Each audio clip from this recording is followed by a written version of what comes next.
ہم ان کی نیکیوں کو تباہ و برباد کر دیں گے اور ان کے نام اعمال کو غارت کر کے رکھ دیں گے۔ تو میرے عزیز ساتھیوں، آج کے دور کے اندر سب سے بڑا فتنہ آج ہمارے معاشرے کے اندر شرک کا فتنہ ہے۔ آج معاشرے اور سماج کا اندازہ لگانے کی کوشش کریں، سرزمین مئو کے اندر یہ چیز پائی جاتی ہے یا نہیں پائی جاتی مجھے معلوم نہیں ہے، لیکن دیگر جگہوں کے اندر ہم نے اس بات کا مشاہدہ کیا کہ کتنے ایسے مسلمان جو اپنے آپ کو اہل حدیث کہتے ہیں، جو اپنے آپ کو اہل سنت والجماعت سے اپنا وابستہ رکھتے ہیں، ان لوگوں کو میں نے دیکھا ہے کہ اپنے بازوؤں کے اندر جو ہے تعویذ اور گھنٹے لٹکائے ہوئے گھوما کرتے ہیں، اور ان کے گھروں کے اندر بھی یہ چیز پائی جاتی ہے کہ جب ان کے گھروں کے اندر کوئی انسان کوئی فرد بیمار پڑتا ہے تو اللہ تبارک و تعالیٰ سے دعا کرنے کے بجائے غیر اللہ کے سامنے سجدہ کرنا شروع کر دیتے ہیں اور غیر اللہ سے مدد طلب کرنا شروع کر دیتے ہیں۔ میرے عزیز ساتھیوں، آج کے دور کے سب سے بڑے فتنوں میں سے ایک فتنہ شرک کا فتنہ ہے۔ ہمیں اور آپ کو چاہیے کہ ہمیں اور آپ کو اس فتنے سے بچنے کی ضرورت ہے، اور حتی الامکان ہم اور آپ کوشش کریں کہ اپنے گھر کو اس طرح کے فتنے سے دور رکھیں اور اس طرح کے فتنوں سے بچانے کی کوشش کریں۔ ایک فتنہ شرک کا فتنہ ہے، اور دوسرا فتنہ آج جو ہمارے سماج اور معاشرے کے اندر ہے وہ فتنہ حرام طریقے سے مال اور دولت کو کمانے کا فتنہ ہے۔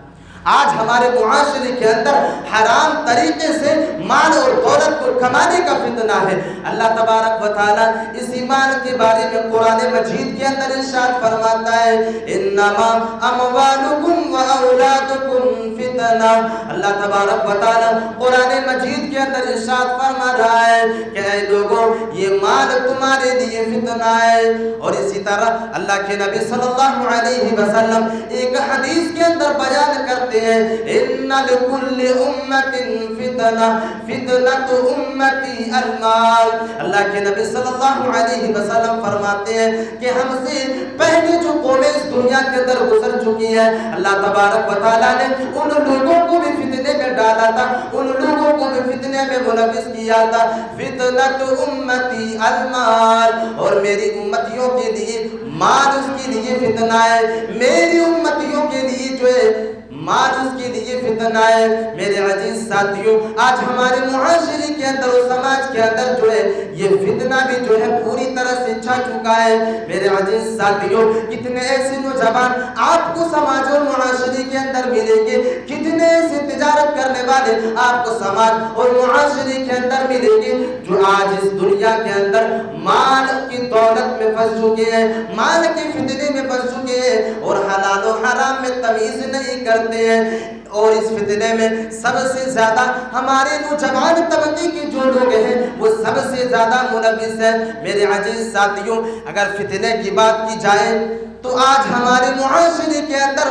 مال کے فتنے میں سب سے بڑا فتنہ جو ہے سٹے بازی کا فتنہ ہے۔ مال کے فتنوں میں سب سے بڑا فتنہ آج ہمارے معاشرے کے اندر جوے بازی کا فتنہ ہے، سٹے بازی کا فتنہ ہے۔ آپ کو سماج اور معاشرے کے اندر کتنے ایسے نوجوان ملیں گے، کتنے ایسے ادھیڑ والے انسان ملیں گے، 30 سال اور 32 سال کے نوجوان آپ کو سماج اور معاشرے کے اندر ملیں گے جو آج سٹے بازی سے دولت کو کمانے کی کوشش کر رہا ہے، حرام طریقے سے دولت کو حاصل کرنے کی کوشش کر رہا ہے، جوا بازی جیسے ایپلیکیشن سے کمانے کی کوشش کر رہا ہے۔ میرے عزیز ساتھیوں، آج جب ہم اپنے نوجوانوں کی موبائل کو جو ہے اور اس کی اسکرین کے اوپر نظریں دوڑاتے ہیں تو آپ کو ہمارے معاشرے اور سماج کے نوجوانوں کی موبائلوں کے اندر ایسے ایسے ایپلیکیشن نظر آئیں گے، ایسے ایسے ایپ نظر آئیں گے جن ایپلیکیشن سے ایک انسان جوا کھیلا کرتا ہے، جن ایپلیکیشن میں ایک انسان گھس کر کے